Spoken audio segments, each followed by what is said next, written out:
continue the recording. Yes, thank you for that. We are recording this meeting because we had over 900 people register for this event.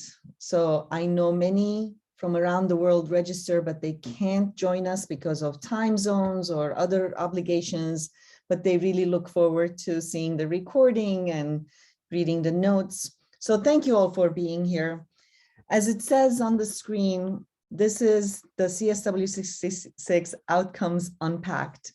And it's an ambitious program on our end. As you can see, we have so many experts joining us. And I am so thankful for the mission of Latvia, Maris, of course, our friend, and Emily from the mission of Germany. And we are expecting someone from the mission of Africa. Hopefully she will join us soon. And I want to give you a quick synopsis of what this meeting is all about and what we are expecting and what you should expect as well. So we want to have an opportunity to reflect and have each of these experts that represent a different constituents, right? Even though we have 2-3 member states, 2-3 experts, and of course, our fabulous youth representative, we all had different experiences during CSW66, and we wanted to bring everybody together and just highlight what worked, what didn't work, and what are our next steps or recommendations. And then we want to break out into breakout rooms because it is a huge number of people and we can't really give everyone an opportunity to speak. But in a breakout session, we're hoping that you will all have an opportunity and then voice your same opinion, what worked, what didn't work, and what are your recommendations or next steps. And we are so grateful because we're asking our experts to actually facilitate those breakout sessions so that you will get a chance to speak to one of the experts that you're going to hear from. I am asking a youth member or someone to volunteer to take notes and report back if possible. If you can't, we understand, but we really hope you will do that. The other thing I want to say that a lot of people are getting nervous around breakout rooms and really leave the meeting or disappear. Please don't worry. You can stay in breakout rooms. You can keep your cameras off. You don't have to participate, but we want you to hear everything that we're talking about. So I thank you all for being here. I want to also thank so many people. The list is too long and I'll do it later, but I want to especially thank everybody who supported our forum. It was truly an amazing, successful forum. We were able to host over 750 events. There were some glitches on the platform that we really worked hard on and fixed, and we're learning every year to do better. And now, of course, we have to figure out how to do a hybrid next year.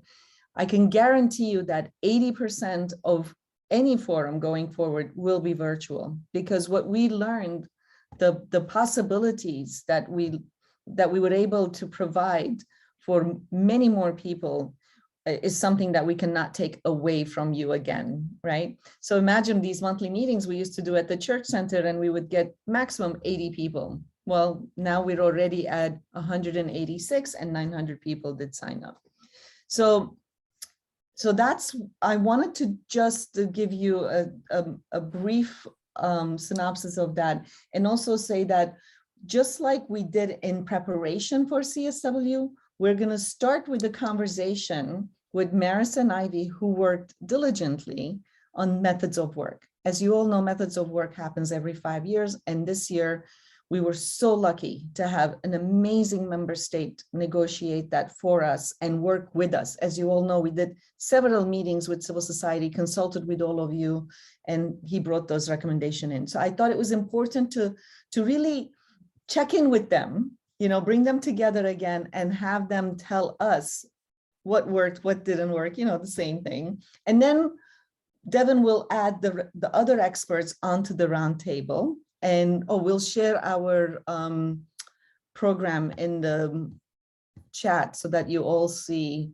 who's going to be on the roundtable again. So Safira, our amazing Safira, will be moderating that and will allow each one of us to speak our minds, and then we'll go into breakout session and report back. And I hope that was clear. I'm going to stop here and turn the floor over to Ivy and Maris. Thank you, Hori, and Maris, nice to be with you again. And I'll do my best to have a conversation with you about the methods of work, which has been your life for over a year, right? I would think. But anyway, I just wanted to kind of informally talk with you about what your thoughts were about it overall. Huri talked about, what worked, what didn't work, and, steps forward. And there will be a chance for you to also talk during the roundtable. But I wanted to share that, first of all, we really did appreciate the opportunity to engage so closely with you as civil society.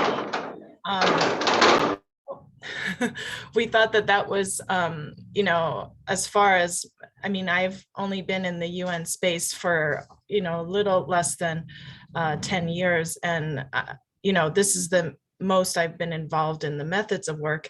And it was supposed to be reviewed in 2020 and it was delayed. So what we're working with is from 2015. And so actually so 7 years we had to wait because of the pandemic. It was postponed. And so, then now the next time we're going to review it is 2027, I guess it would be, right? And so, we would love to continue with this momentum. Hopefully the facilitator of the negotiations at that point will be like you and so collaborative. We don't always have a guarantee of that. It just happened to be that, we had such someone like you. And so I know that there were some, moments of tension, anticipation, things kind of pushed a little bit longer than was initially anticipated. But in the end, it seemed pretty positive.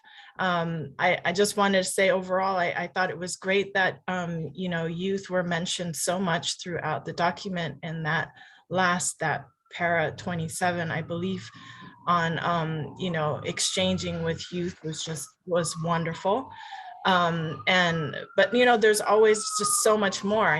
We had many recommendations, too many to, include here. And so, yeah, I'd like to get your perspective on it. And should we, just a thought, but the zero draft of the methods, should it be even more ambitious next time? What was your thought of even the zero draft, even going into negotiations? Because it seems like it's so important to have something, more ambitious from the start, because we know that we're going to lose so much of that language. So yes, I'm gonna let you speak because I know this is your baby for the last year. Thank you. And hello, everyone. My name is Maris. I'm from the mission of Latvia to the United Nations here in New York. And this year I was the facilitator for the methods of work. Thank you for inviting me to meet all of you again. Indeed, we worked together a lot. And that is one of the processes that has to be continued, I believe. Because when I think about what worked and what didn't work and how to work in future, it seems to me that this whole process is very alive. There are many elements who play out or don't play out. That is impossible to predict what exactly will work, what will not work. So I see that there, in this very alive process that is the negotiations to have an agreement on a document, that there is no one formula. There isn't one thing that you should do to get where you want to get.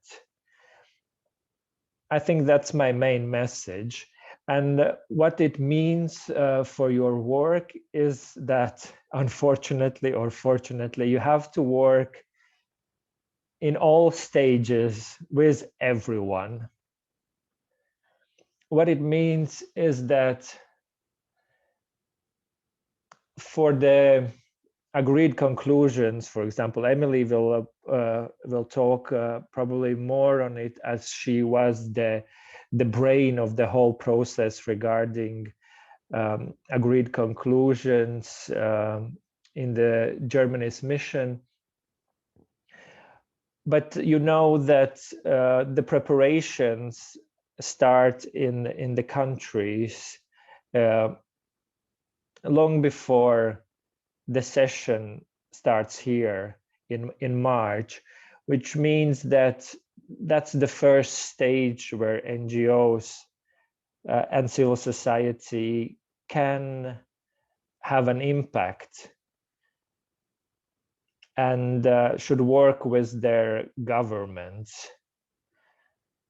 Because at the stage where the initial positions are formulated, it's crucial that you are heard, because once it is in the initial documents, once the initial positions are put on paper, then afterwards it's more about some little adjustments and clarifications of those positions, and like drastic changes might not happen.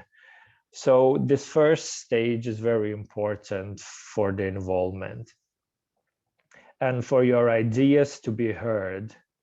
What is also important is the communication with the delegates here, and both to the Bureau of the CSW and the delegations of the member states.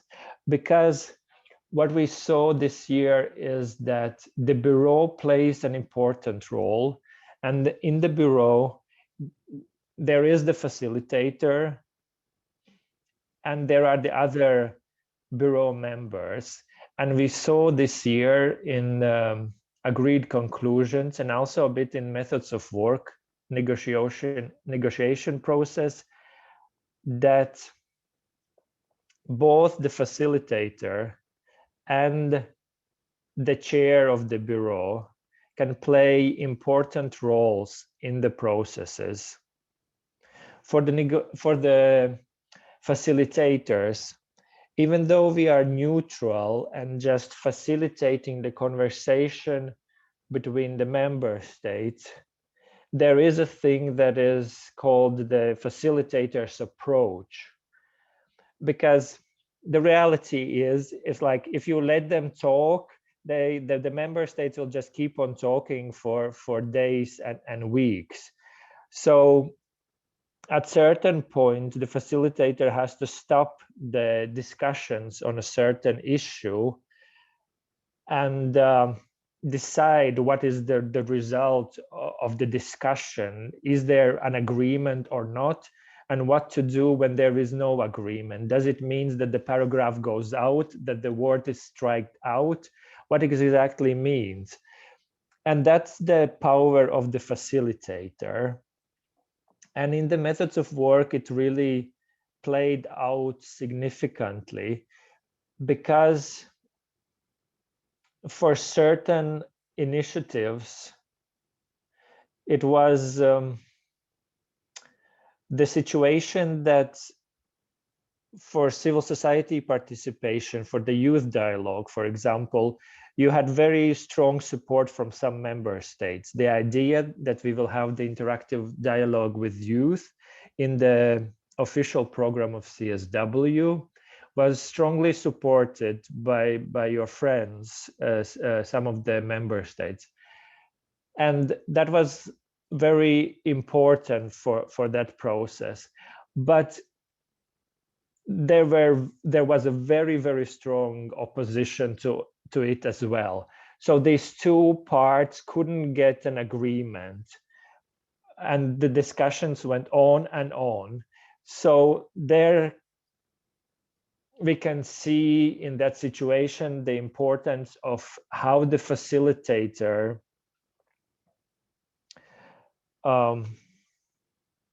what is the approach and what ideas do they hold, because what the facilitator will do in that moment can determine the outcome, whether there is the youth dialogue or not. Because if the approach of the facilitator is that if there is no agreement, then we don't have it, that means the end of discussion and the end of the youth dialogue. So what I did, I continued, I didn't stop the discussion, and indeed what Ivy, you said is that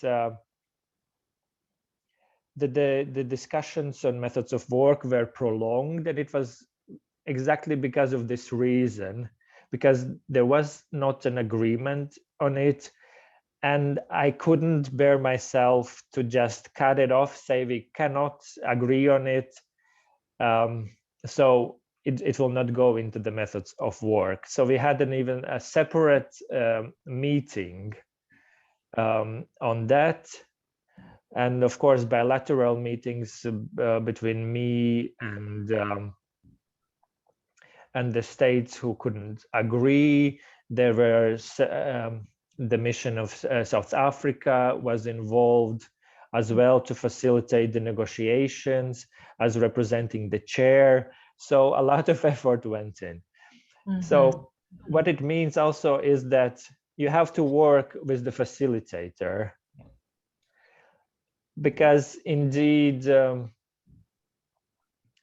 as neutral as the facilitator must be, because of the approach that the facilitator has to adapt, mm-hmm. The facilitator needs your kind of pressure to feel that what would be. So that will inform him and where the civil society stands on certain topics, and that can lead.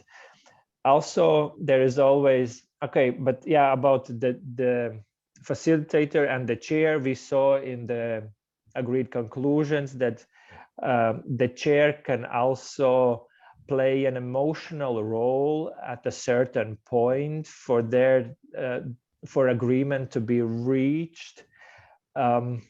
So also working with the whole bureau is mm-hmm. important. I didn't have the chance to experience what it feels like when there are a lot of you on the premises.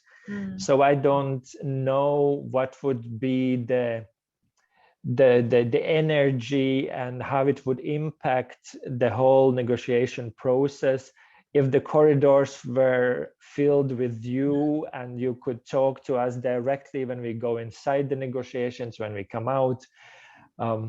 So I cannot comment on that, but I'm looking forward to the next year to see what happens. Yes. Because I believe that it will be more open for in-person definitely attendance. For that. I also think that one of the things, well, we know kind of the general stance of certain member states, how they approach women's rights. Mm-hmm. But what I also want to mention is that personalities also matter. Mm-hmm. And regarding methods of work, I saw that it was easier to find an agreement just because the personnel has changed in the delegations, and even the very conservative delegates were constructive because they are more constructive or personality wise more nice. Thank you, Maris. No, it's all these human dimensions, right, of Yeah. negotiations. And I think it started like what you had said, the unpredictability. There's just no one formula for this because, you know, we're unpredictable creatures. So I have to kind of wrap this up because I know we have a poll and then there's going to be a roundtable still that you can, I know Safira is going to probably engage you in that discussion as well. We could spend, I know, the whole time talking just about methods of work. But I know as civil society too, we did our best to really collaborate across all of the different coalitions and groupings that we have among the feminist and women's,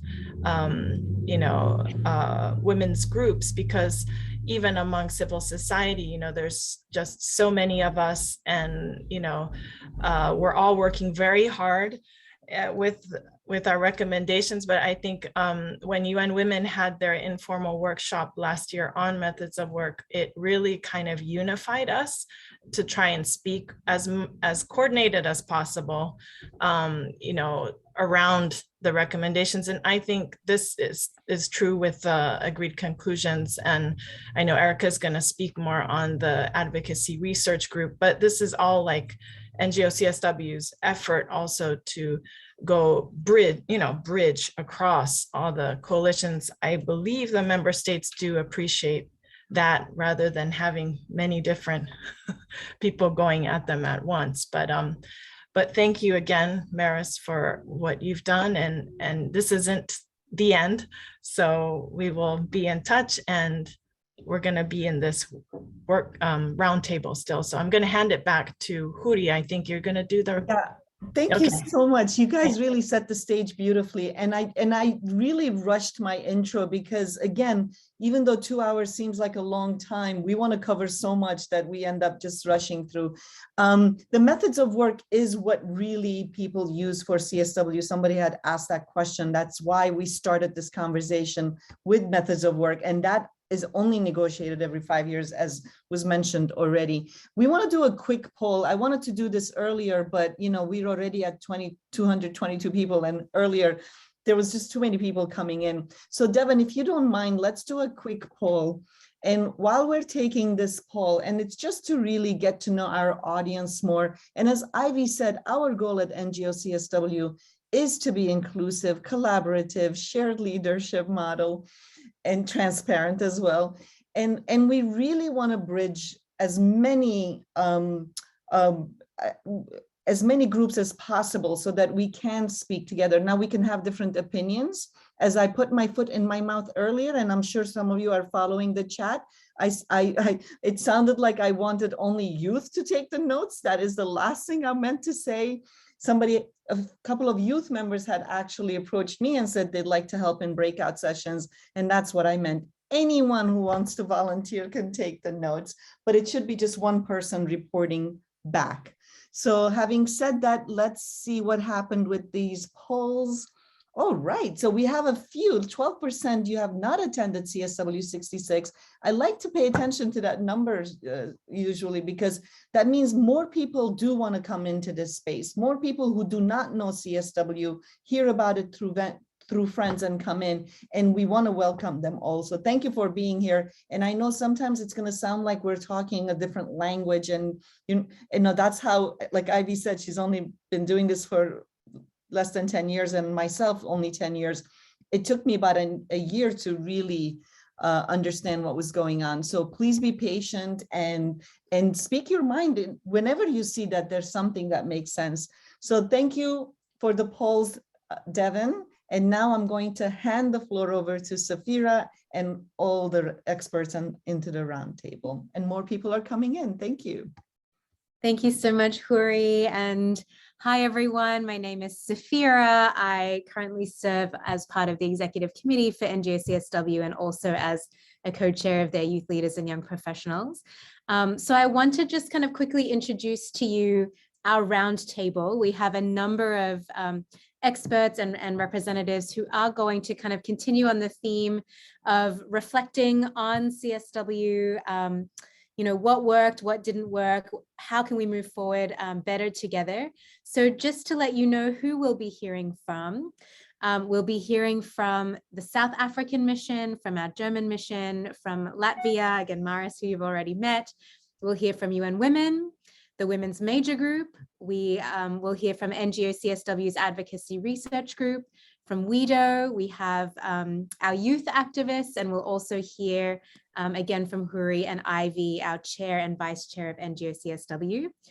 So we want to hear, we'll have 3 to 4 minutes from each person. And then to let you know the process of how this is going to work is after we've heard from each of our speakers on the roundtable, we want to break into breakout sessions so that we can have a chance for anyone on the call who wishes to also share their reflections on what worked, what didn't work, and how can we move forward together.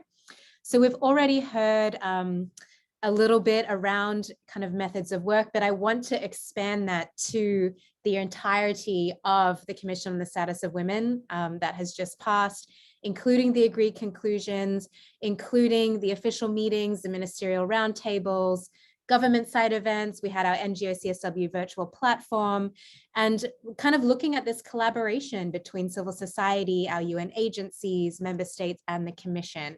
So if there is any aspect on our engagement at the Commission that you would like to speak to, you're very welcome to. It is very broad, but in the spirit of kind of reflecting and refining together, please feel welcome to share your frank thoughts and ideas. So with that, I would love to turn to South Africa. Hopefully we have Teboho Babedi on the call. I just pinned her. Perfect, wonderful. The floor is yours. Thank you very much. I wish to thank the committee for inviting us to participate in this roundtable discussion on the CSW66 outcomes. Let me at the outset highlight that one of South Africa's objectives during the CSW66 was the adoption of the agreed conclusions and the methods of work by consensus. And of course, we'd like to thank the facilitators of the 2 outcomes, Latvia and Germany, on this achievement. They did an outstanding work, and their dedication and commitment was really appreciated. And we also thank UN Women for the role that they've played, a critical role that is in the process, and the hard work, and also their dedication, which was very visible and also highly appreciated.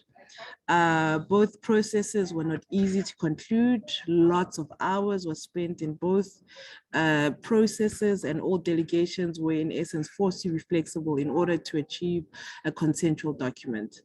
South Africa, as the chair of the commission, participated in both sessions with the hope of bringing delegations together to try and bridge the gap. With regards to the methods of work, when the text was stuck in between, I think Maris indicated, where we couldn't move, one of our colleagues had to step in as well, and also our DPR, who is Ambassador Mabongo, also had to come in and intervene and bring the delegations that had real issues on the text in order for us to find a solution.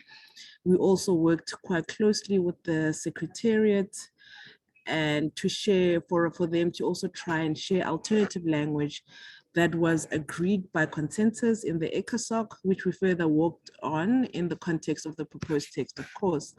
We were very happy to see one of the achievements of this methods of work was the interactive dialogue with youth, which will be included in the agenda of the Commission.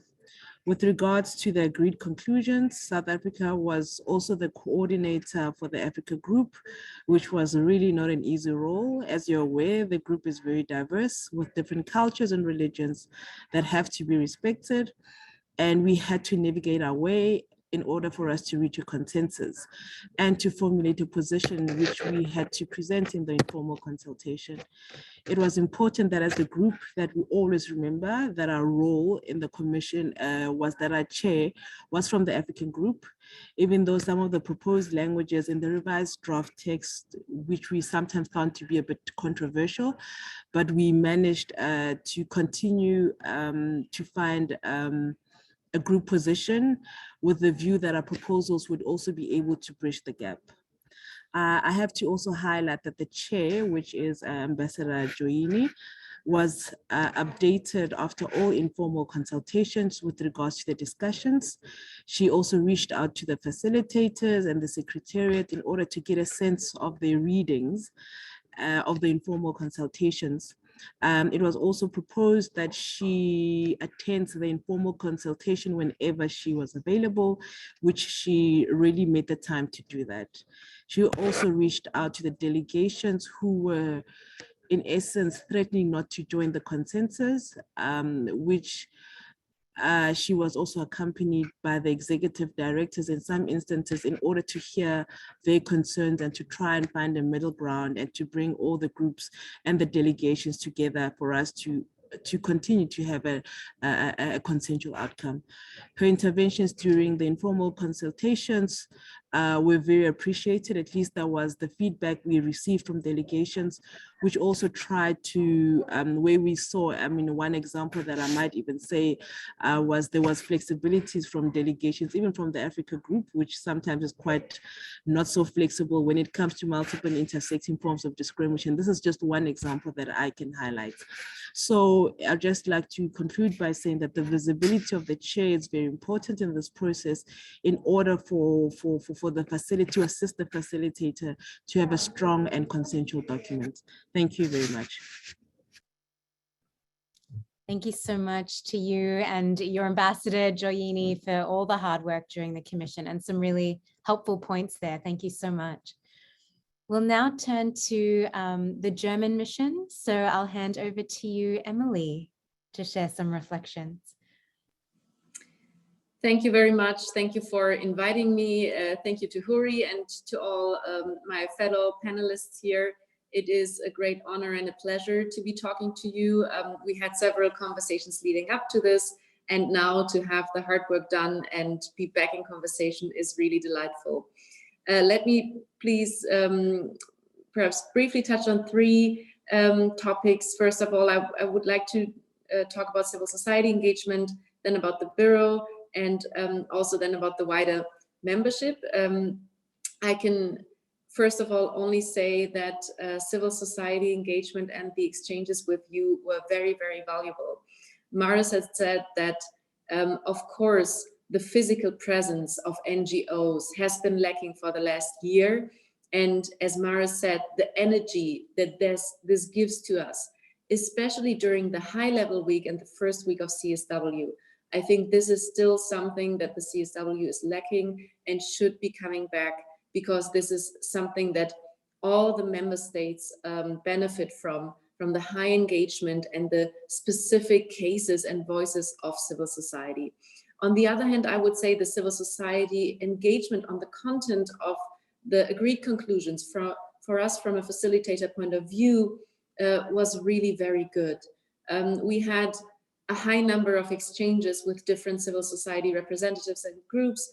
We organized different civil society briefings, and I think it was really a two-way street, so that we received a lot of thoughts and concerns also, or topics of interest that we then incorporated or had on our minds when facilitating, when my PR, Ambassador Antje Lindatse, was facilitating the agreed conclusions.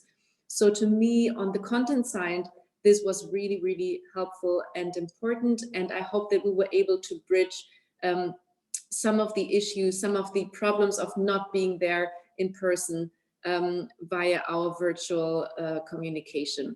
Secondly, on the Bureau, I can only echo what Maris from Latvia and Thibaut from South Africa said. The Bureau was very united, and I think this is a big advantage when we think about other commissions, that this time we really were all working in the same direction with a great chair, a lot of engagement, and we were really very united. And I think this also helped us to bring this over the finish line. And then thirdly, I wanted to say that in the beginning, when we had talked about how can we tackle this kind of new topic on women's participation in tackling the climate crisis, but also the repercussions of the climate crisis on women and girls, we had thought about some possible controversial issues that would come up, or some hesitancy of member states to recognize this topic and work on it in depth. But I have to say that on the contrary, we were very surprised that for many member states, this is a real concern. And many member states had the willingness in the negotiations to bring this to an end and to find consensus. We draft all the paragraphs, which is, I think, an important sign for the multilateral consensus that carries these agreed conclusions, that we were able to negotiate everything until the end. We didn't, I mean, it was a very long and tedious process, of course, but we didn't get stuck at one point and said, we cannot advance, let's do something else. But to the contrary, we were able to really negotiate para by para. And I think that created a lot of trust among the negotiating delegations. I also think it was a big sign of strength for the Commission that member states from every regional group participated and were very active. I mean, of course, sometimes this can make discussions more complicated because you have so many voices. But on the other hand, I thought this gives the action-oriented part of the agreed conclusions a lot of legitimacy. And we have a real hope that this will lead to concrete implementations by governments. I think this is also something which we can take back from the agreed conclusions, that they are very action-oriented and have very concrete measures that governments can implement. And this was also something that the facilitator had in mind, to not have a PP section, so introducing part which is too long, but really have a lot of operative measures. And I think, I hope we delivered on this part, but of course now it's also up to us, but also being in the conversation with civil society to really implement these action points. Yeah, so much for now. Thank you for this. Thank you so much, Emily, especially to your mission and also to you for all the work that went into particularly the agreed conclusions. And so wonderful to hear this piece about the unity of the Bureau, because I think some of us who are moving around it were definitely feeling that spirit and seeing that. So thank you so much for sharing. We'll now move to the mission of Latvia and back to you, Maris, for anything further that you would like to share more broadly about the Commission. Yeah, thank you. I think I just want to add and underline kind of that there are elements that is beyond anyone's control. And the fact that the Commission this year was so united, it's just the constellation that happened, which governments decided to apply for the membership of the Bureau, then on the personalities who are exactly in the Bureau, and the same for the delegations and the delegates. It's beyond our control who will represent the countries.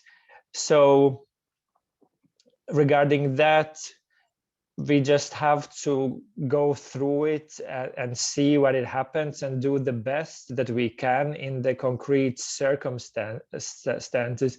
And in that sense, there is not kind of a rule or something that makes it the whole process successful. It's just, yeah, living it and deciding and acting in the real circumstances on the situation. We cannot premeditate completely everything and make a perfect constellation that will work for the next session. And nevertheless, yeah, lessons can be learned. And there are some general lines that we know that will happen every year, that there will be the oppositions, and that we have to work with all stakeholders in every stages. That was what I started my intervention, is that indeed, I think the NGO Commission and all of you are doing exactly what needs to be done, and it just has to be continued in a sense that engage with everyone in all stages of this process, because you never know like which person or delegation will make what move and who will listen to you and bring it further. So just the approach is then to talk with everyone and be very attentive how things go and have some hope for good memberships. Thank you, Maris. Yes, this piece about learning to work with all stakeholders at every level, at every stage of this is a really good one for us to keep in mind and to continue to build that capacity to collaborate. Thank you so much. So we'll move now to UN Women, and I'll hand the floor to Maya.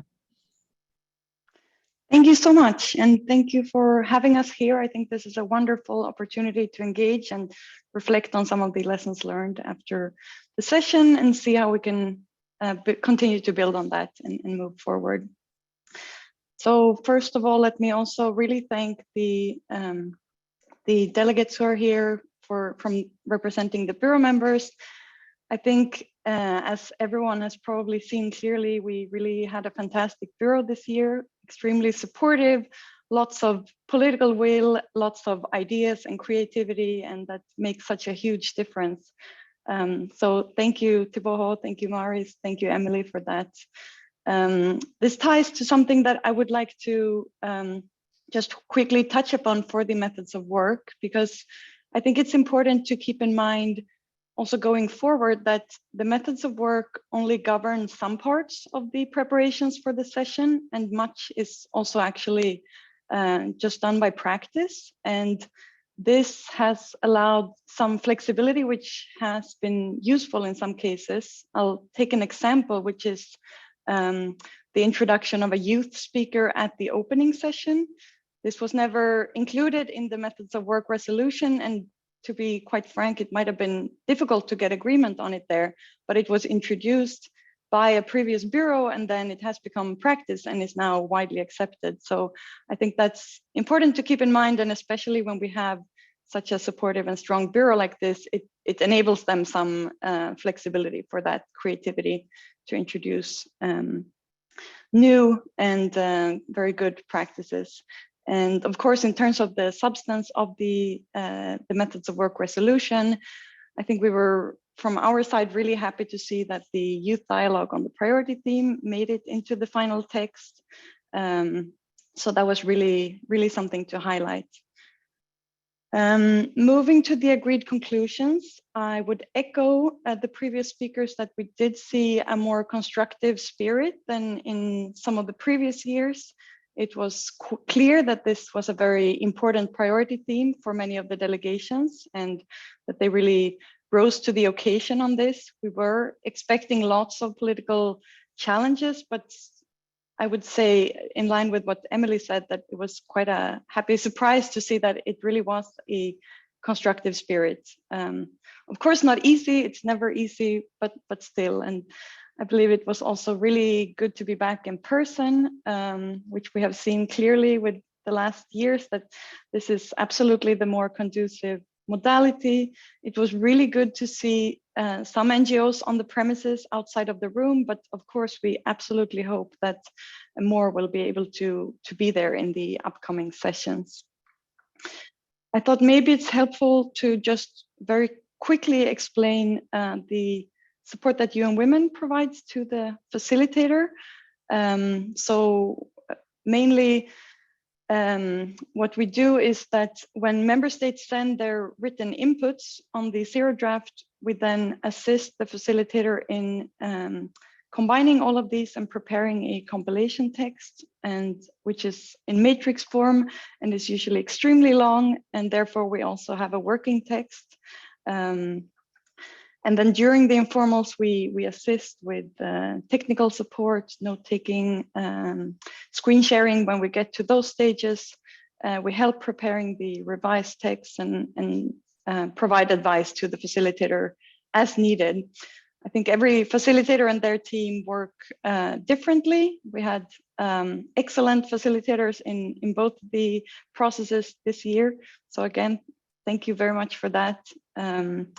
I think it's also very important to point out that we, of course, are the substantive secretariat. So all of the political leadership, of course, comes from the facilitator, and the facilitator also has this extremely important role in building relations with the delegations and also making the strategic and political decisions.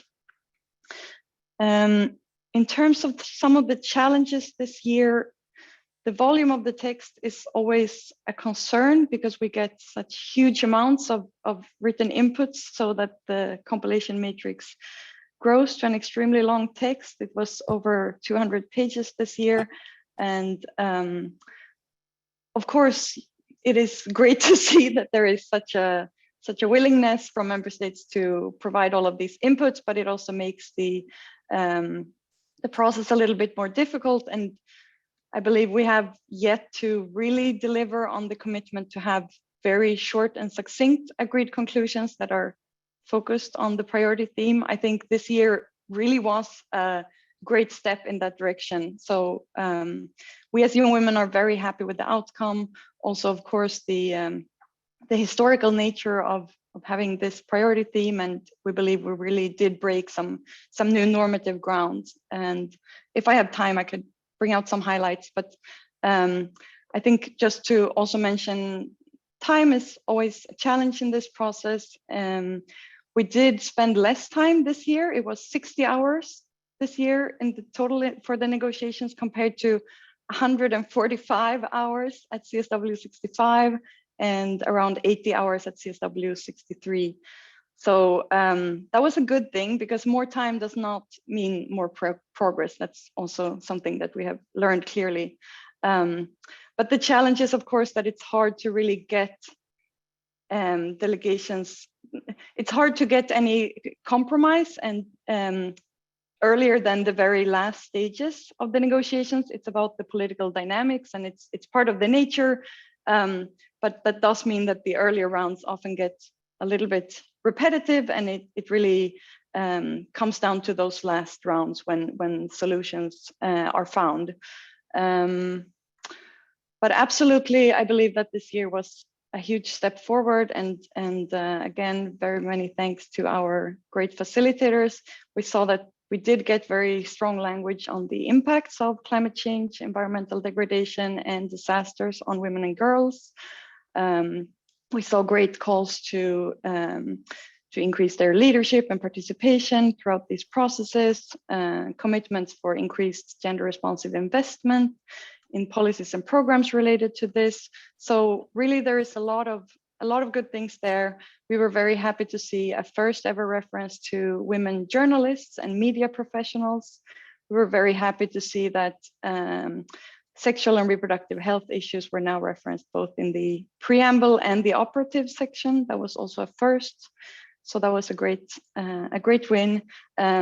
We would have really hoped to see a reference to the right to a clean, healthy, and sustainable environment as recognized by the Human Rights Council in 2021, and also reference to environmental human rights defenders.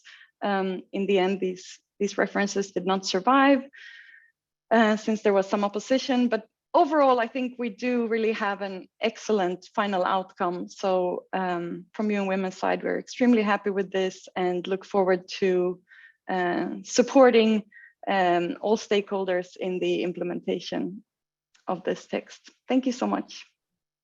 Thank you so much, Maya. And it's wonderful to hear some of the finer details of kind of what goes on in the background with facilitator support and what happens with the process of coming to agreement. So thank you for sharing, and we will have a little extra time in the breakout. So if there's an opportunity, I'm sure we would love to hear more about those highlights from you.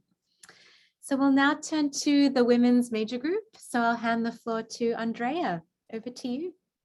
Thank you so much, and thanks so much for the invitation to be here. I'm Andrea Ngocsw. I'm part of the Secretariat for the Women's Major Group. And the Women's Major Group is an intersectional global collective of over 1,800 civil society feminists and women's rights organizations. It was created in the 1992 Rio Earth Summit, where governments recognized women as one of the 9 important groups for achieving sustainable development. So this means we're an official participant to UN processes on sustainable development. And in the spirit of keeping my remarks brief, we just want to offer 2 main reflections or recommendations for moving forward after CSW. The first is just policy coherence and ensuring that moving forward, the CSW outcomes, though not as strong as some of us may have wanted, carry on to the high-level political forum or the HLPF in July, as well as COP27 in November, which is the climate conference. This is important because we want to make sure that when we do have progress on strong language, that is carried from process to process and that we don't continue to fall back on it. It's also important so that these issues, specifically gender issues, are not discussed in silos, but rather recognized as intersectional and with the same systemic roots as things like the climate crisis, which is addressed then at COP. This is also especially important for the Women's Major Group this year because the Sustainable Development Goal number 5, SDG 5, on gender equality is one of the priority SDGs under review this year at the high-level political forum. And also for COP, for instance, we need to continue building on this push that we had as civil society in the CSW for really financing loss and damage and including language around that. The second point that I want to jump to is just circling back to the methods of work, which many have already spoken on. But just to say that we'd really hoped for a more institutionalized, meaningful civil society participation, and we do have some recommendations in that regard. Institutionalized civil society participation is, for us, really part of making a more feminist UN. And just to reiterate the issue that some have mentioned before, civil society was not told we'd be able to access the UN corridors again until last minute, the Friday afternoon prior to the CSW. So like many have said, like lots of us civil society based in New York, myself included, and those who were able to risk not being able to enter, those with like more travel funding, were those who were present, but this really did leave many grassroots, many frontline and global South voices behind, which are those who we really should be prioritizing in these spaces. And of course, people need to get visas and those of us based in the global North may not understand, but that's like a really tedious process. So that's one of the things we would like to see change. And our recommendation in regards to the methods of work is just a good example that we have as the Women's Major Group and that we're part of is the Major Groups and Other Stakeholders system, which we have for Agenda 2030, as I said, for UNEA, the UN Environment Assembly, and the United Nations Disaster Risk Reduction processes, as well as other processes. So this Major Groups and Other Stakeholders system allows for official interventions. For example, as the Women's Major Group, we have official intervention slots at the high-level political forum, and we can participate in informal, such as informals on the ministerial declaration, which are happening right now, and I'm able to be in the room and attend. So basically this Major Groups and Other Stakeholder structure could really benefit all UN processes in institutionalizing civil society engagements. The way that it works is we have a Major Groups and Other Stakeholders coordination mechanism with a rotating co-chairship. So right now the Women's Major Group helps co-chair that. And we work with each other to coordinate our speaking slots, our position papers, etc., with UNDESA, the Department of Economic and Social Affairs of the UN. This really enables us to accelerate progress towards the realization of the SDGs by enabling more actors to work together, and it provides a space for cross-movement solidarity. So that's really one thing that could be a learning lesson for the CSW space. And conversely, one thing that did work at CSW and we want to see more of, and that could carry over to the HLPF process, is the suggestion from the chairs and the UN Women ED on including civil society in delegations to CSW. So this is a really good practice that we did see to a certain extent at the CSW that we want to see more of, and that would be really helpful to copy for the HLPF process and other spaces. So I'll leave it at that. Thanks so much. Thank you, Andrea, so much for coming with these tangible recommendations ready to go. And these two kind of main pieces around policy coherence, acknowledging the intersectional nature of these issues, as well as the institutionalized, meaningful society, civil society participation. So these are really wonderful. Thank you. So we'll now move to NGO-CSW's Advocacy Research Group. So we have one of our co-chairs, Erica, with us. So the floor is yours, Erica. Thank you, Safira, and thanks to all of you for being here today. I'm really glad to be here. I'm learning a ton, so that's great.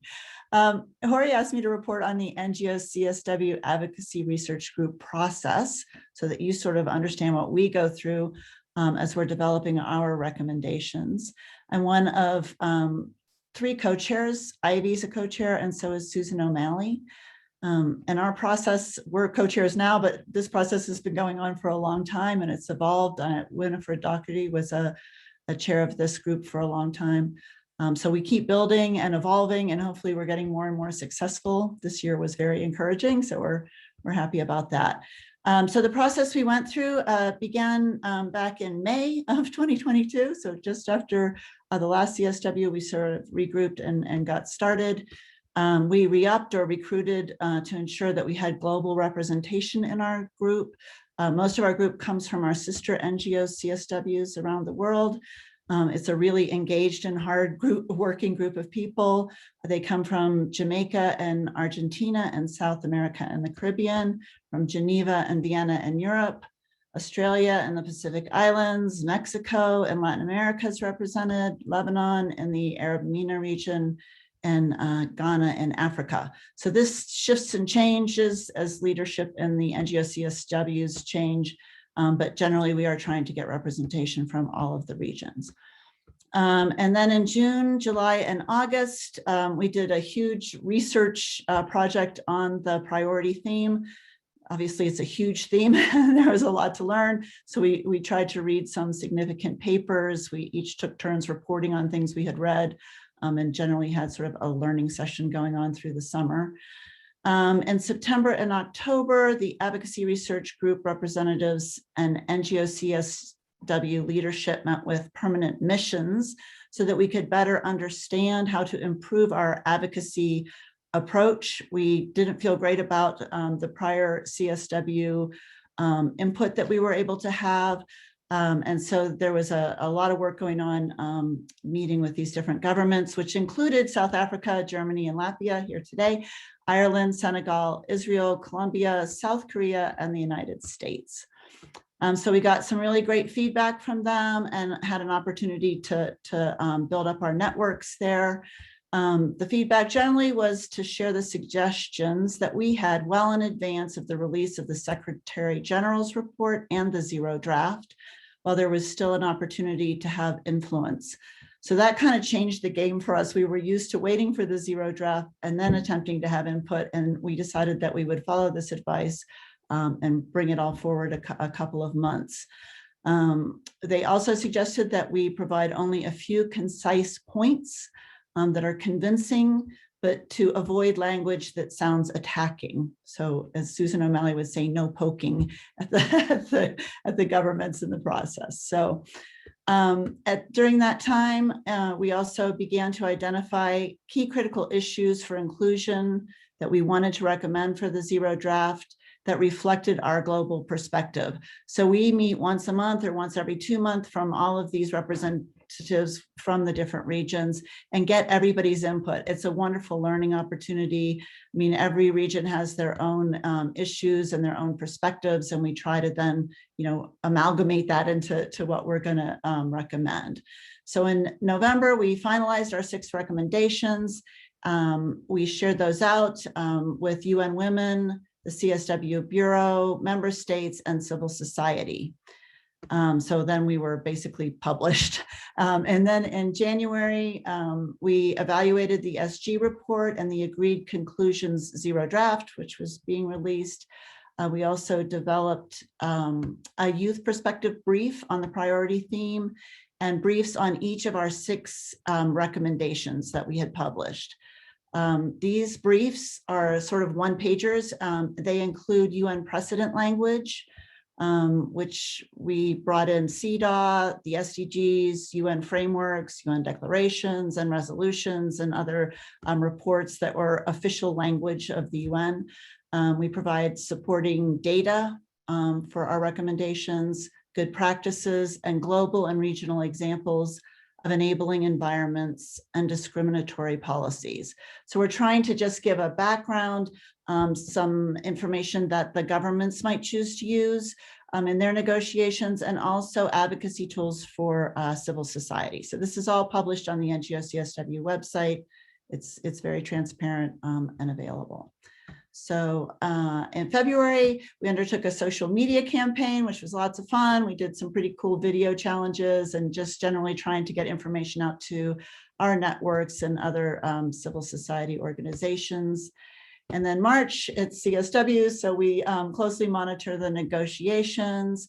We provide input through our government contacts and civil society networks that we have on the negotiating teams, or just in general. And I have to say, we were very encouraged by the final outcome document this year. I think everybody, obviously, it was a good experience based on what you all have said, and it really showed. So congratulations to the Bureau for a really successful commission. Coming up, we're barely going to pause. We have a debrief coming up, and we're going to do a strategy session for CSW67. We're hoping to start including plans for tracking CSW66 Agreed Conclusions to track their implementation, and starting to focus more on that in our work. And helping to use the CSW review theme as part of that process. So taking sort of that 5-year approach that seems to be the pattern now, and really trying to evaluate what is actually being implemented. I mean, the agreed conclusions are great, but if they don't go anywhere, we're not really making that much progress. So that's all I had to say. Happy to answer questions during the breakout groups, and thank you very much. Thank you so much, Erica, to you and the research group. I mean, for really the learning and the research process, providing so much of the foundation for civil society advocacy this year. So thank you so much. We will now move to WIDO, and we'll hand over to Katie. Thanks so much, Safira. It's really great to be here with all of you. So as Safira mentioned, I'm from WIDO, the Women's Environment and Development Organization. And we work at this intersection of gender and climate and environmental justice based in New York. And we started just in advance of the Earth Summit in Rio. So a similar trajectory to the Women's Major Group. And actually, somebody mentioned in the chat, Congresswoman Bella Abzug and Ngocsw, who are among the co-founders of WIDO. So that's the sort of history of bringing together the environmental and gender perspectives, always with a focus on leadership of women from the global South. So what I'll spend my couple minutes doing is going through a little bit of an analysis of the agreed conclusions from that perspective, because we did work really closely with the Women's Rights Caucus, which is a progressive and feminist space advocating at CSW and at national level, to outline some really specific priorities, drawing from the work in particular of the Women and Gender constituency, which is the kind of parallel process at the UNFCCC, the constituency space for organizations working on gender and the environment, to really outline kind of what's the unfinished business from the UNFCCC agenda, and what are the priority issues that we really wanted to see in this, momentous opportunity of the first time of CSW really addressing as its priority theme the interlinkages between gender, climate, the environment, and disaster risk reduction. So I'm not going to go through all of them. We had, I think, between 7 to 10 priorities in the end.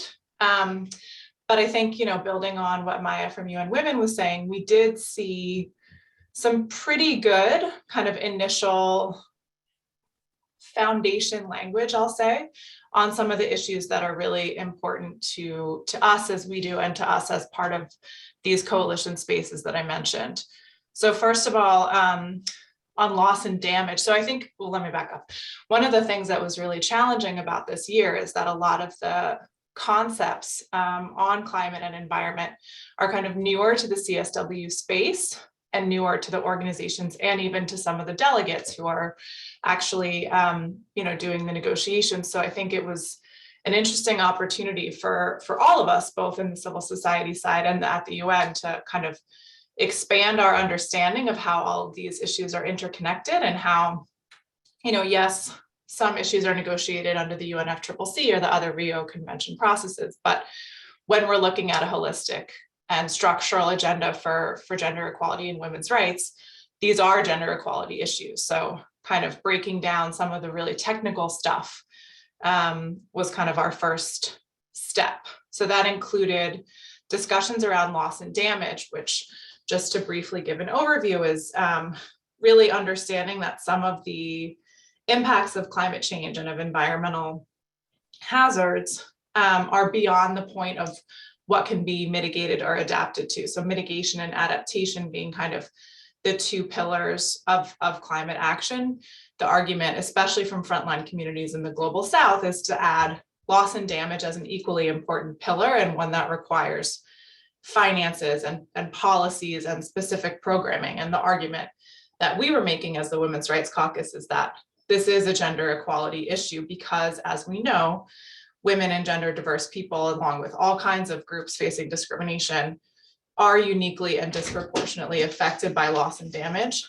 And at the same time, equally important point, are often the leaders of solutions and the holders of traditional and adaptable knowledge, and the carers, and the ones that are really crucial to be listened to when policy and programming is being developed. So we were really happy to see a couple of mentions of loss and damage in the agreed conclusions in the operative paras, which is great, including a commitment to scale up action, or reiterates the urgency of scaling up action and support, including finance, technology transfer, and capacity building for implementing approaches to averting, minimizing, and addressing loss and damage, especially in developing country parties that are particularly vulnerable to these effects. So that's pretty much the kind of language we would want to see. I mean, as almost always in CSW, there's this qualifier of as appropriate, which in some ways can be understood as kind of a loophole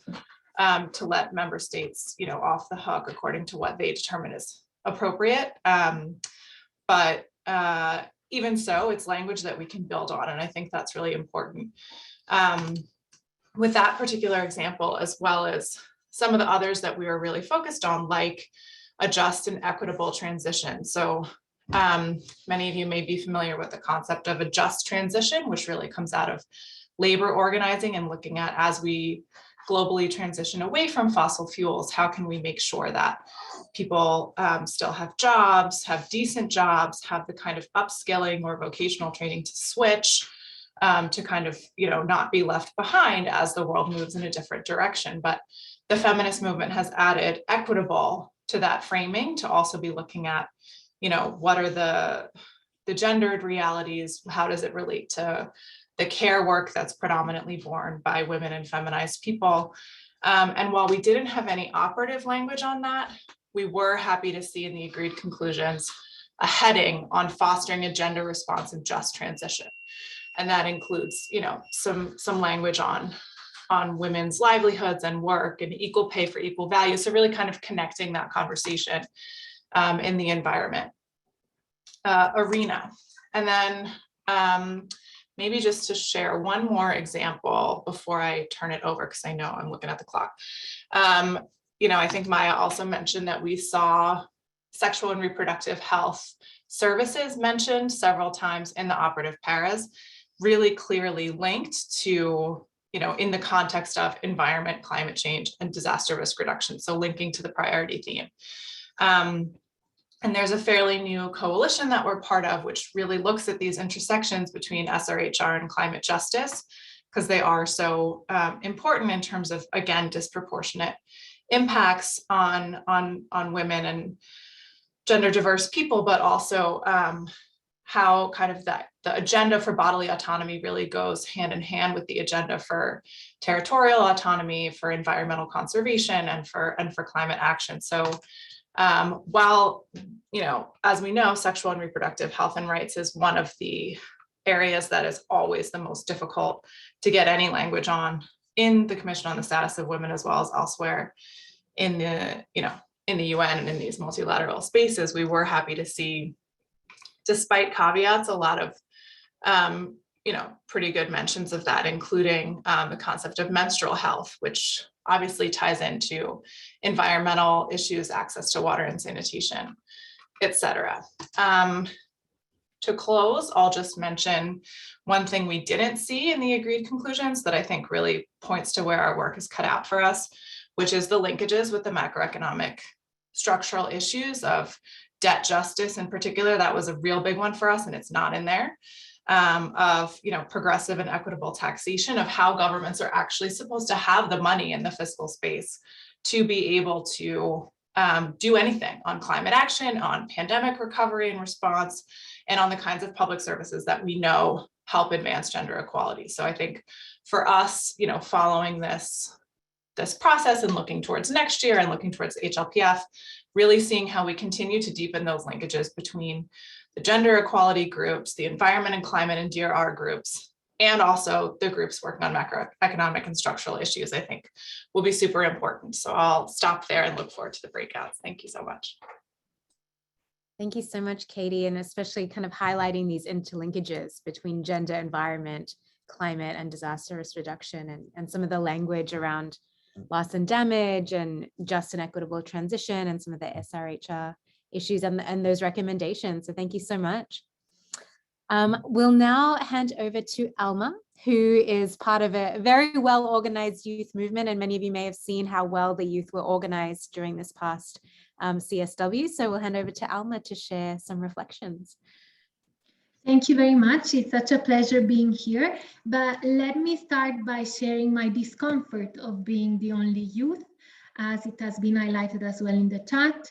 And let me take you through just very briefly, visually, to what this means to us.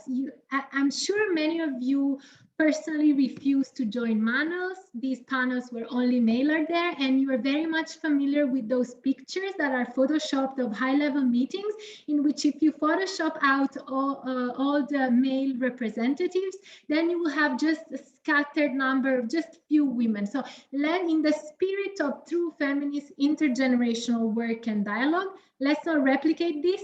Let me not be the only one used here as a speaker or in the future events, as well as this, we witnessed this happened throughout the CSW and the parallel and side events. And I'm sure we can all agree that this is not acceptable.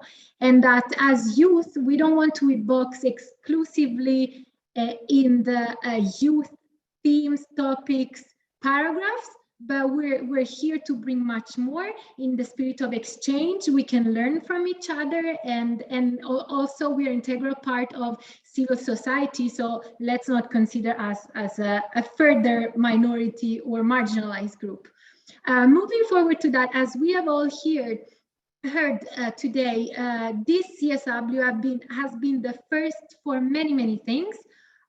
Including successes as well as failures. And when looking at the theme, we are all aware that it was the first year that the intersection between environment and gender equality was brought up so explicitly as a priority theme. And as a youth, let me tell you that we simply don't have the time to wait for 66 more years to explore the urgency of this topic.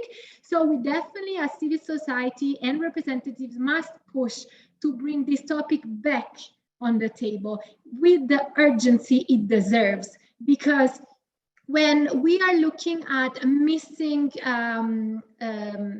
themes that or recommendation that we were pushing for, this means that more lives are at risk, and simply we cannot afford it. So as a preliminary analysis, we youth, together with members of the Women's Rights Caucus, decided to go on word count and look what's there and what is not there in the first draft that we have from the agreed conclusion.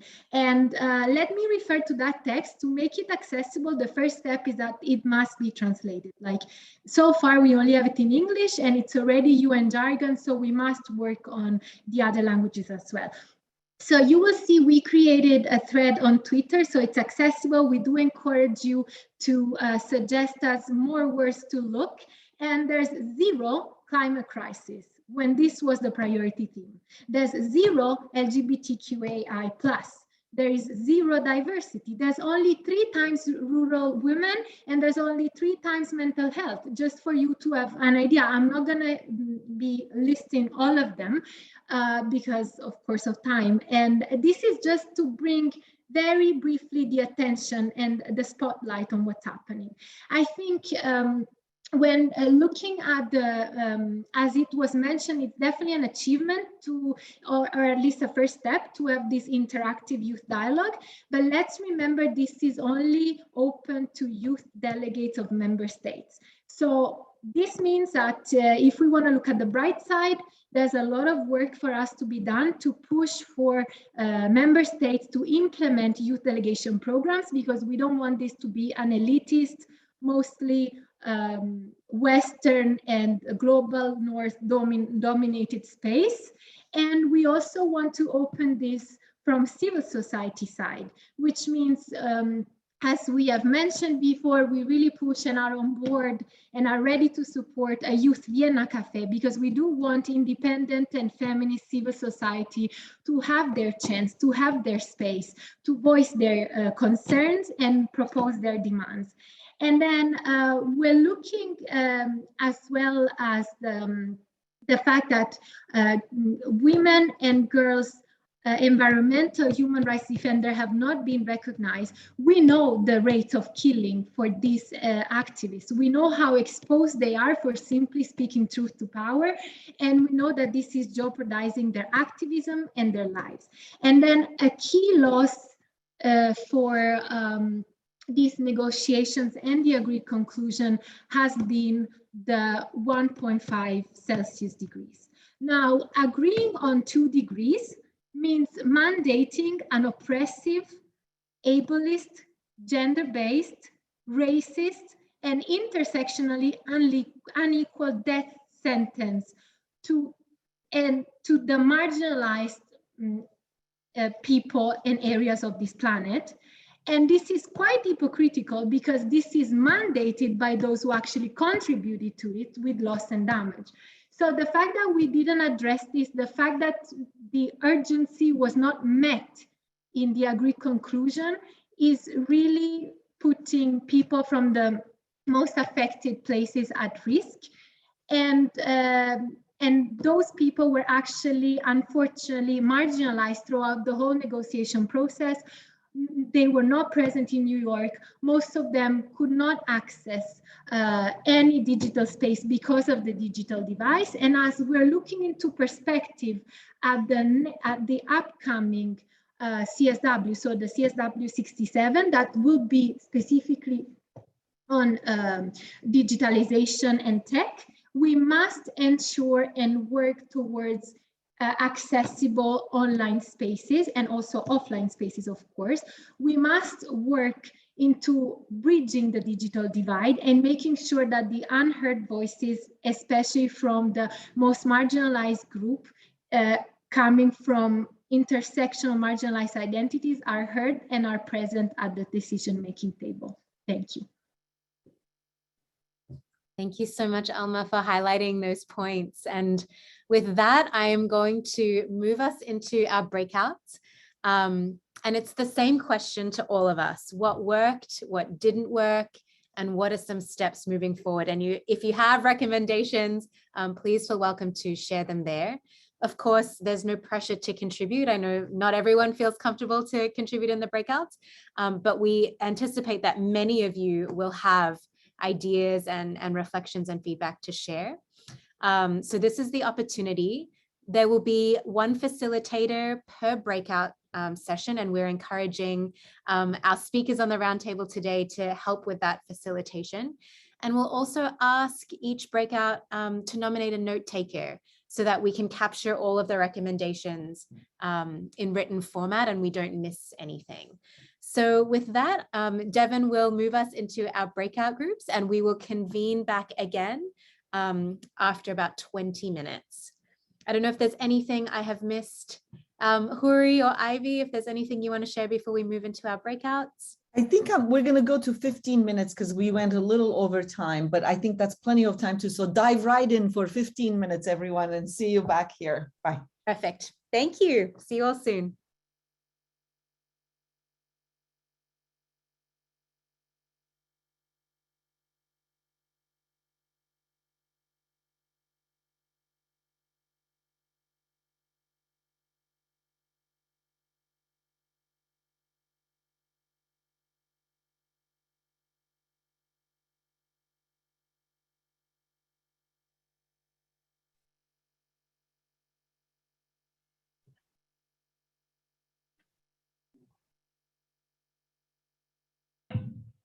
Sorry, I can't see any breakout room on my screen. Please help. Can someone hear me? Yes. Yes. We can hear you. Yes. Yes. I can hear you. Is this breakout room 4? I don't see a breakout I think room we're being- still being divided up. Oh, okay. Thanks. Okay.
So welcome back, everyone. Hopefully there were very rich discussions in the breakouts.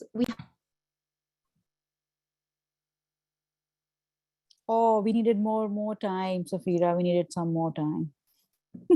There is never enough time for these kinds of rich discussions, but hopefully they were very fruitful breakout discussions. We wanted feedback from some of our rapporteurs. So if our rapporteurs can raise their hand, and we will take as many as we can before the end of our time together. So if you can raise your virtual hand so we can get a sense of who will be speaking. I see Maris is first in line, so we'll hand the floor to you. Just very succinct, high-level reporting back of your discussions. Hello, everyone. Indeed, so little time. It was 20 minutes, really? Oh, so basically I just talked a lot. I'm sorry for my group. I just was talking and talking. The question was mostly about like, yeah, why things don't end up in the text, like important things like mentioning of mental health and other things. And the basic answer that I can give, which is very true from my experience in negotiations, that we try, there are groups that always try it, but for every good suggestion that there is an opposition.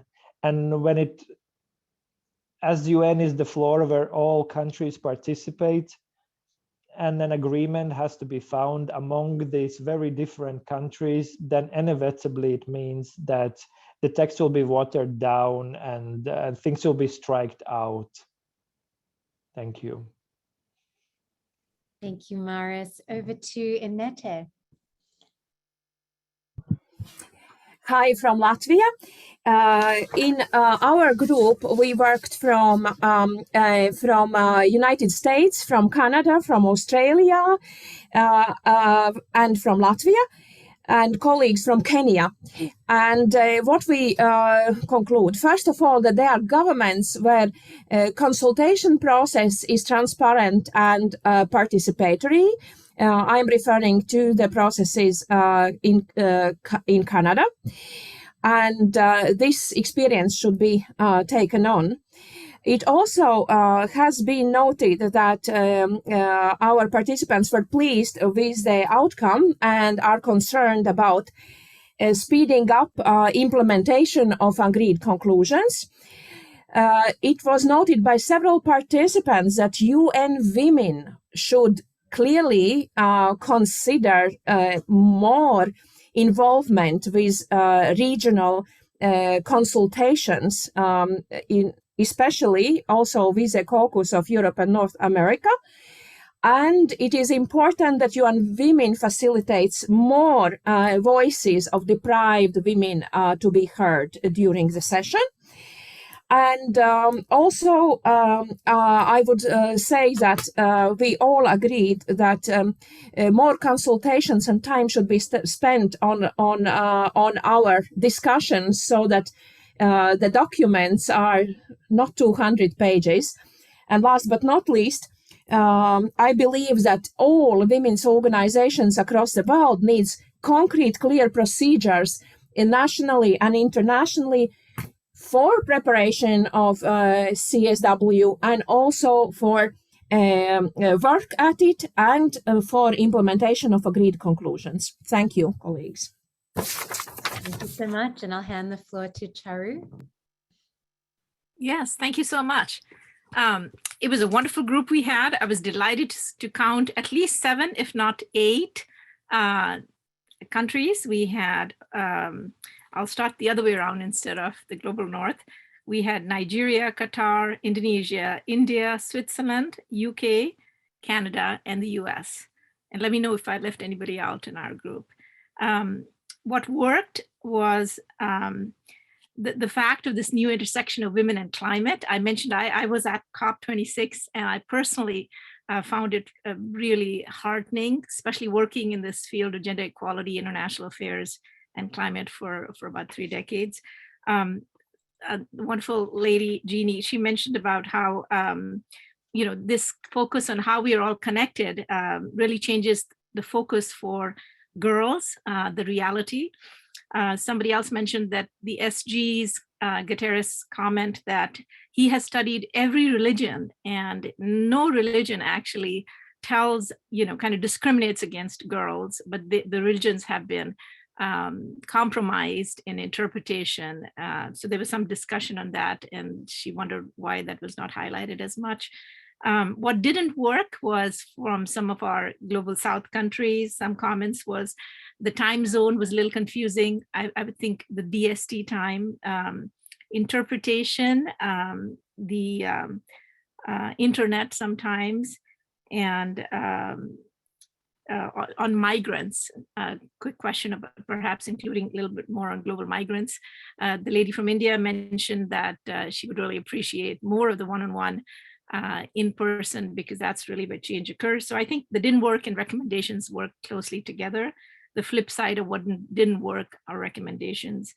And as far as next steps, I think everybody was extremely delighted with this year's new focus, and looking forward to everything they can put together, and wanted to actually connect more on WhatsApp and different groups. There were a lot of requests for that. Thank you. Thank you. Over to Alma. Great. So we had a mixed discussion with different perspectives that enriched our conversation. Of course, it was not enough.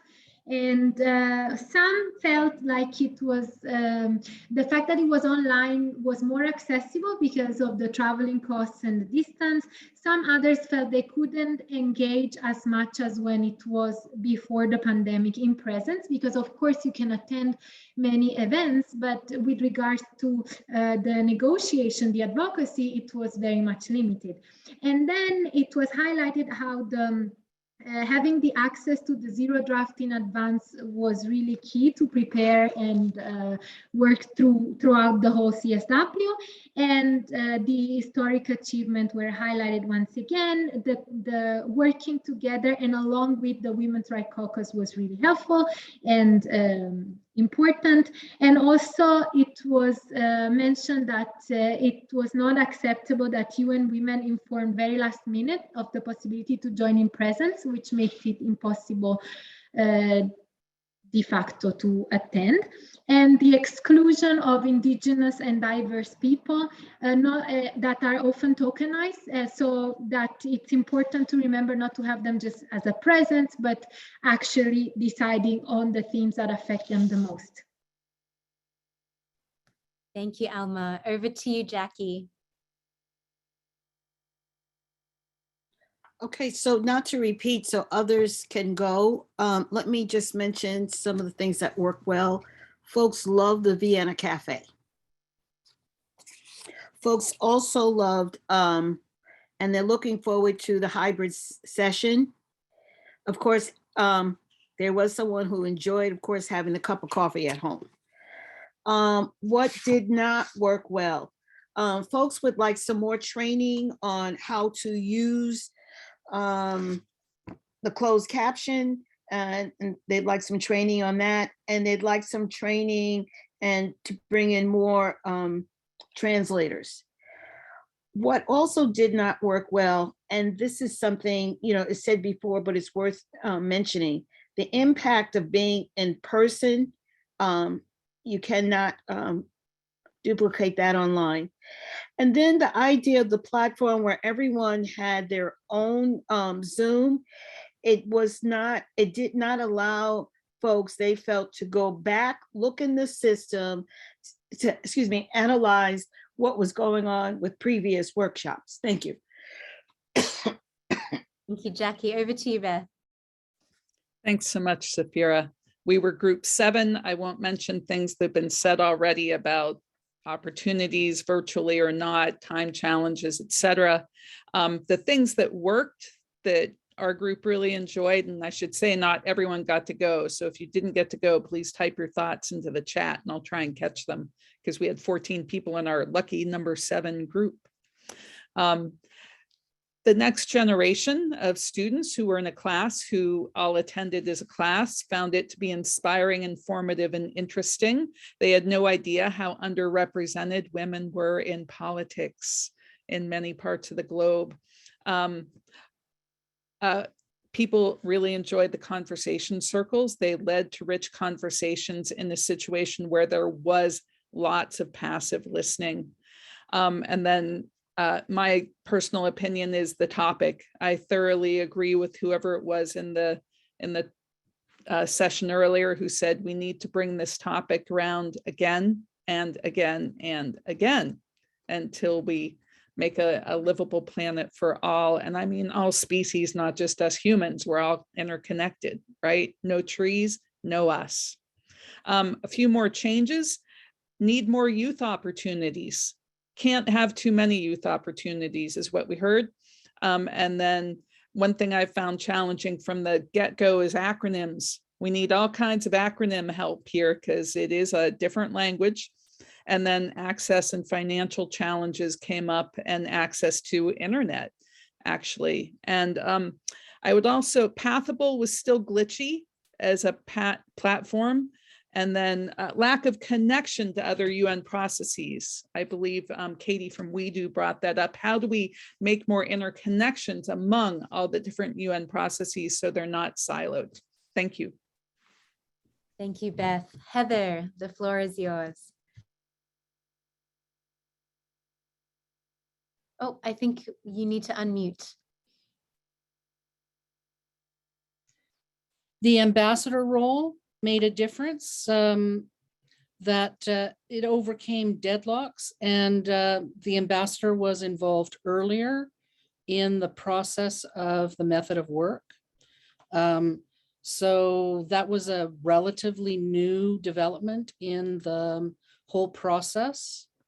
So the permanent representative made a difference in this negotiation.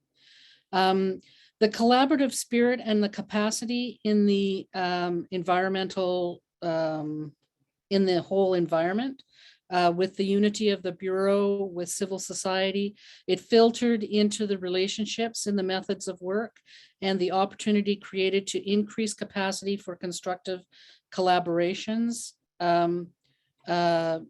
improve the whole possibility, the entire possibility of coming to the agreed conclusions. And fortunately, the same strong bureau is in place next year. So those are what worked. What didn't work were the separation of the schedules. The forum and the side event schedules were cumbersome. And in terms of next recommendations, that the listing of forum sessions should be topical and regional, so that you can choose by topic and region, not just by session. And also that marketing be done earlier for member states and CSOs so that they can market to their members, especially for the digital platform. And the other one was agreed conclusions. There was a suggestion that for CSOs that agreed conclusions and implementations be done parallel for CSOs, so that we can do the 3 top recommendations separately from the agreed conclusions for member states, so that we can get on with doing some things for ourselves, if that makes sense. Have I expressed that, Safira? You were in our group. Yes. Okay, so that CSOs could have their own ways to endorse agreed conclusions. All right, so that's it from our group. Thank you, Heather. Over to you, Katie. Thanks, Safira. So lots of overlap with what others have said.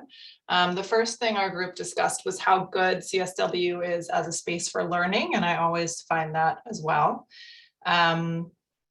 Similar points on, the virtual space being more accessible for some, but less accessible for others, especially people in rural areas who don't have the internet connection, as well as time zone.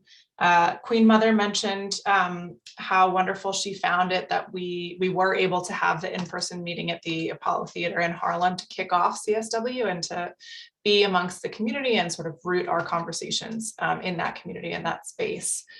In terms of what didn't work, we also experienced some confusion with the platform and a suggestion to use the same platform that the SDGs week uses with, only 3 stages and a lot easier to figure out where the event that you want to go to actually is.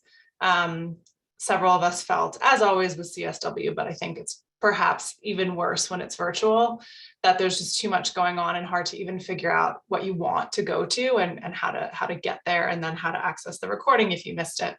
And also that the exhibits are something that is really challenging to do virtually. So things to think about as we move forward, and perhaps a hybrid way. Thank you. Thank you, Katie. And last but not least, over to you, Jax.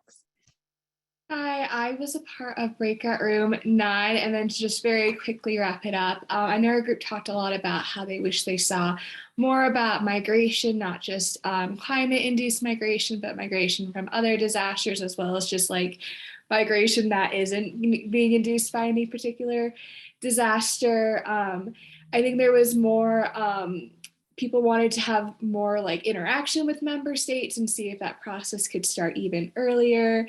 There was a lot about how to keep CSW inclusive with technology, really focusing on keeping it a hybrid model so people can participate online, but also examining, there's so many places in the world where internet access isn't reliable or guaranteed in any way.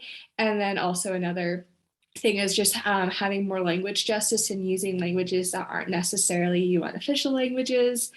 There was also just a little bit about how the outcome document could have a lot more stronger and specific language. And then, just more comments about how do we make sure we represent both people from the global north and the global south. So that's our very quick summary. I hope I did it justice. Thank you, Jack. So I want to acknowledge Patrice and Emily who just put their hands up. We're coming to the end of time. So if the two of you can share very quickly, want to capture your recommendations. Go ahead, Patrice. No, sorry, it's a mistake. I didn't mean to put my hand up. Thank you. Okay, perfect. Emily, over to you. Thank you. Sorry, I thought that our group was missing and I didn't want to forget what has been said. So thanks to Rosa also for note-taking. The hybrid meetings should be maintained. This was one point that also participants of our group made. Then we had a conversation about talking to non-traditional like-minded from an NGO standpoint, which might be very useful.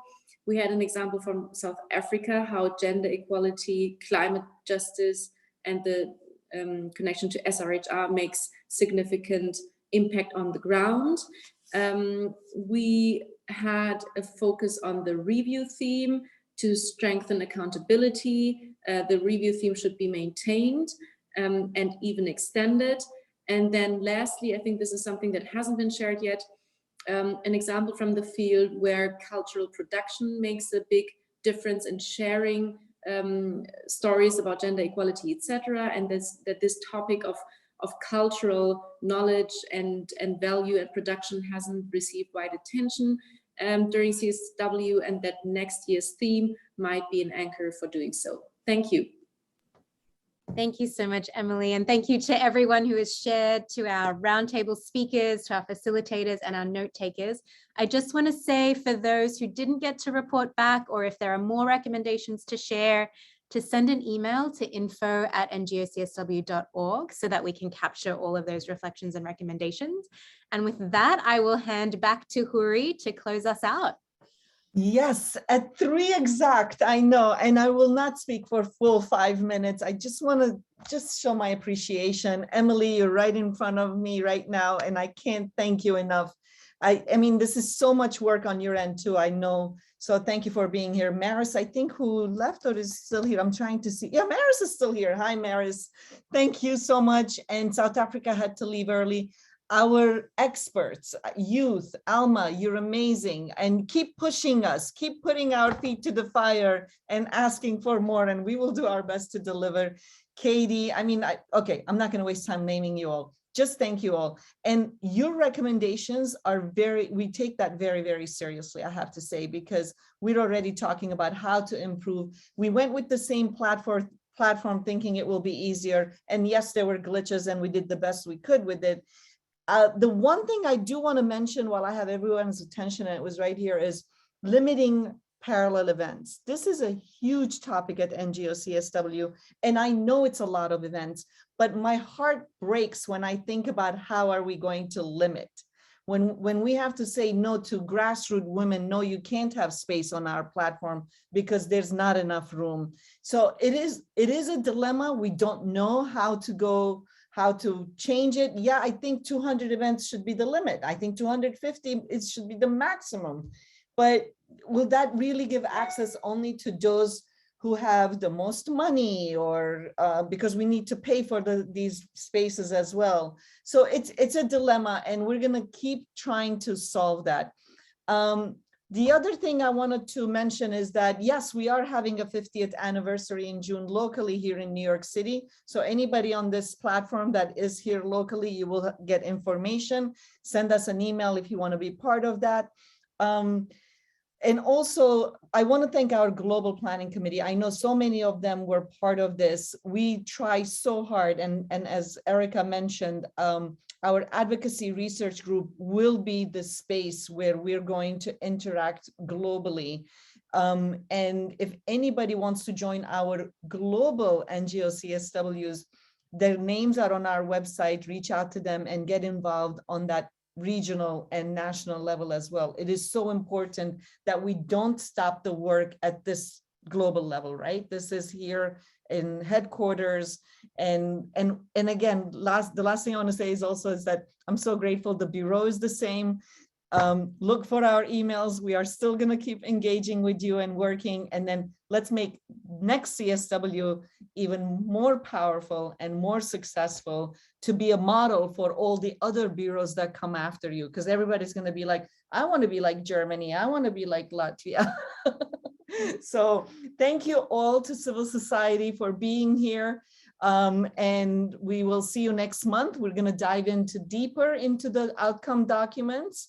We'll send you information on what that looks like. We are always going to try to be inclusive, collaborative, transparent, shared leadership model. So help us achieve that together. I will see you all. You can unmute yourselves. You know how we end our meetings. We'd like to hear from everyone. Thank you. Fastest I've ever talked.